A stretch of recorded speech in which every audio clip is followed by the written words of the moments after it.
안녕하십니까. 이베스트 투자증권의 이코노미스트 최광혁입니다. 제목은 최광혁의 경제유희라고 지었는데요.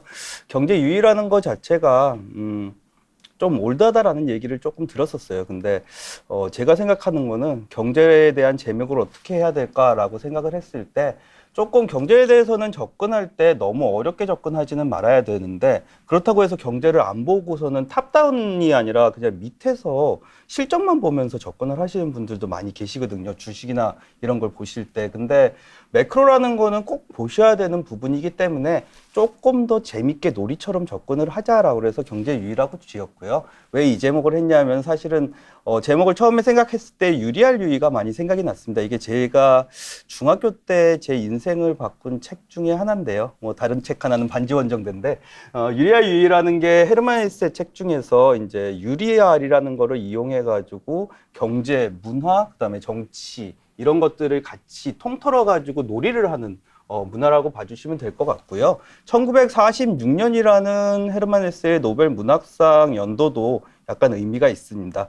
왜냐하면 최근에 보시면은 미중 무역 분쟁 나오면서 1930년 같이 미중 무역 분쟁이 더 격화돼 가지고서 문제가 생길 거다라고 말씀들 많이 하시는데요. 1947년이 가트 체제가 생긴 해입니다. 가트 체제가 생긴 해고, 이 가트 체제가 생김으로 인해 가지고 사실 이전하고 이후의 경제로 나눠 보셔야 된다라고 말씀을 드리고 있고요.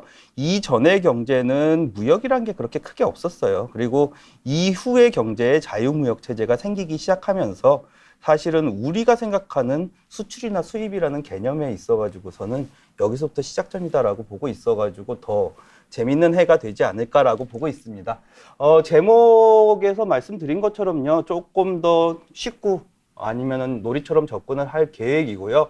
경제에 대해서 굉장히 잘 아시는 분들은 솔직히 말씀드려서 이걸 들으실 필요가 없어요. 그 알고 계신 지식 하나만 가지고서도 사실은 계속해가지고 나갈 수 있는 뭐 주식을 분석하거나 이런 데는 충분하거든요. 근데 경제에 대해서 별로 관심이 없으셨던 분이나 아니면은 경제에 대해서 나는 신문이나 이런 걸 봐도 사실 신문에서 나오는 얘기만 알아들을 수 있겠다라는 분들은 조금 이런 것들을 보시면은 도움이 될 것 같다라고 말씀을 드리는 거고요.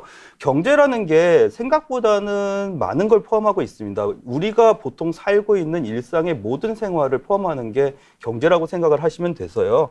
뭐 예를 들어서 경제는 희소성하고 기회비용이라는 거 두 가지 때문에 생겨났다라는 얘기가 많은데, 이런 겁니다. 철수라는 애가 만화책을 사기 위해 가지고 길을 가고 있습니다.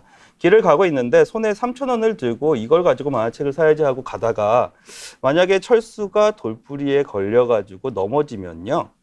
그러면 다리에 피가 났어요. 다리에 피가 나면은 철수는 고민하게 됩니다. 아, 내가 손에 들고 있는 3,000원을 가지고 과연 만화책을 가서 사야 될 것인가? 아니면은 이 돈을 가지고 내 다리에 피가 나는 걸 위해 가지고 약을 사러 약국으로 가야 될 것인가를 고민하게 되고요. 만약에 만화책을 사게 되면은 원래 생각했던 소비를 하게 되는 거겠죠. 근데 만약에 이 3,000원을 가지고 약을 사게 되면은 이 약을 삼으로 인해 가지고 철수는 만화책이라는 기회 비용을 날려버리게 된다. 라는 게 경제에서 얘기하는 개념인데, 기회 비용을 설명드리고자 이제 말씀드렸다기보다는요, 이렇게 일상생활에서 나오는 것들, 예, 뭐 경제 활동이라는 거는 세상의 모든 활동이 다 포함이 돼 있다라고 생각을 하시면 돼요. 이렇게 사람들이 그냥 가다가 넘어져가지고 무슨 약을 사야 되느냐, 아니면은 내가 원래 사던 걸 사야 되느냐, 아니면은 많은 분들이 그런 생각 하시겠죠. 내가 돈을 아껴가지고 저축을 해서 집을 사야 될 것인가, 아니면은 지금 당장 내가 사고 싶은 외제차가 있는데 그거를 사야 되느냐, 그걸 살 때도 할부로 사야 되느냐, 아니면 중고로 살 거냐, 아니면 일시불로 살 거냐. 모든 경제 활동들이 모여가지고 그것이 결국에는 우리가 얘기하는 경제를 결정하게 되거든요. 그래서 제가 말씀드리는 거는 이거를 결정하는 거를 한번 좀 단순하게 모아보자라고 나온 개념을 생각해 보시면요. 소비 측면에서, 모든 사람들이 전부 다 소비를 한다라고 보면은 만약에 민간에서의 소비, 그 다음에 투자는 기업에서 소비하는 겁니다. 기업에서 소비하는 거, 그 다음에 정부에서 소비하는 거. 거기에 더해가지고, 수출하고 수입. 그러니까 외국에서 소비하는 거하고 우리나라에서 소비하는 거를 합치면은 결국에는 우리나라 한 나라의 경제가 되지 않겠느냐라는 개념으로 더하게 되는 거고요.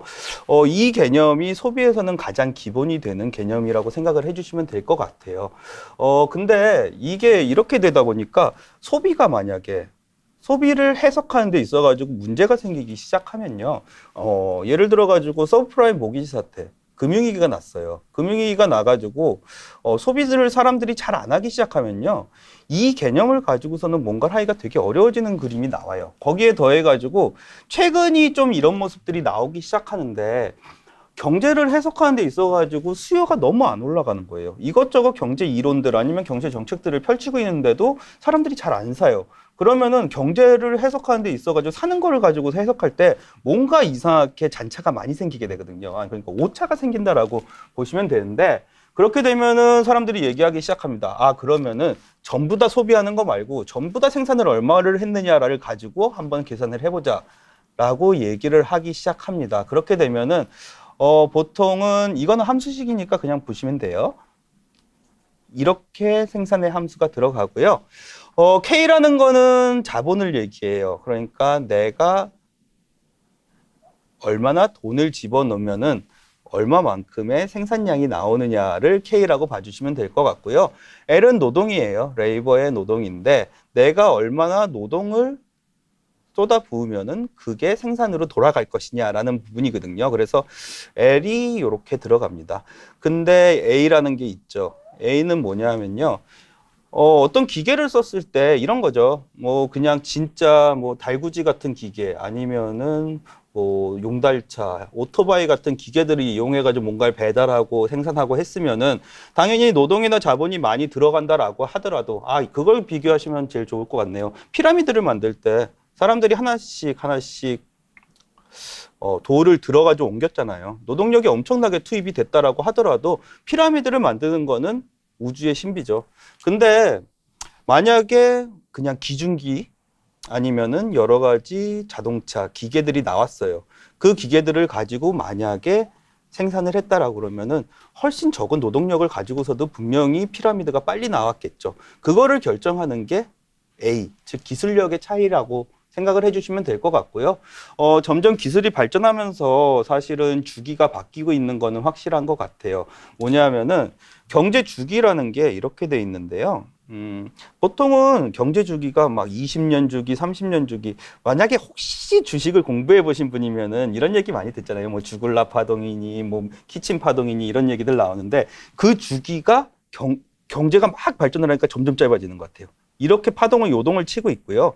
이 요동을 치는 거에 대해 가지고서는 사람들이 주기가 짧아지는 이유는 저는 기술력 때문이라고 보고 있습니다. 뭐 이 얘기는 뭐 나중에 또 드릴 기회가 될 거다라고 판단을 내리고 있고요.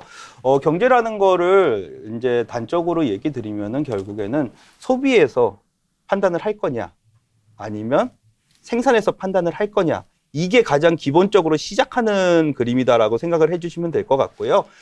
다음 파트에서 넘어갈 때는 요 소비를 중심으로 해가지고 우리가 경제를 볼 때 어떻게 봐야 되느냐를 중점적으로 해가지고 말씀을 드리도록 하겠습니다.